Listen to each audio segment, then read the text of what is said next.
26 July 1947. The National Security Act of 1947 became effective, reaffirming the status of the Marine Corps as a separate military service within the Department of the Navy. The act provided for fleet marine forces and confirmed the Corps' mission of seizing and defending advanced bases, as well as land operation incident to naval campaigns protecting the Marine Corps as an independent service under the Department of the Navy. The legislation was a result of efforts by President Harry Truman beginning in 1944.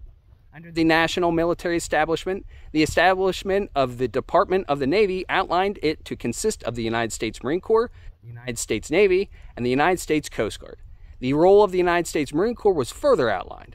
During World War II, then Chief of Staff of the Army, George Marshall, brought the idea of unification of the armed services to President Franklin Roosevelt, but he was routinely rebuffed on the grounds that a substantive discussion of this option while the country was at war might undermine the war effort.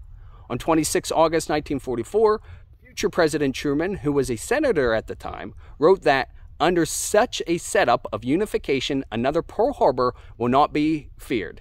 In his article, our armed forces must be reunited. Military problems apparent during World War II that turned attention to the need for unification were a lack of preparedness, a lack of attention to logistics in war, and a lack of coordination among the services. In the years following the war, President Truman had been pushing for the unification of the armed services until the passing of the National Security Act of 1947. Having research conducted on the topic since 1944, and having expressed his desire for Congress to act on the issue as early as 6 April 1946. He stated in a letter to Congress on 15 June 1946 that he considers it vital that we have a unified force for our national defense. President Truman had worked closely with the Army and the Navy to establish a consensus, but the department struggled to come to an agreement until 1947. Initially, former Senator Thomas Hart of Connecticut opposed the bill and proposed changes to the areas concerning the Navy and the Marine Corps.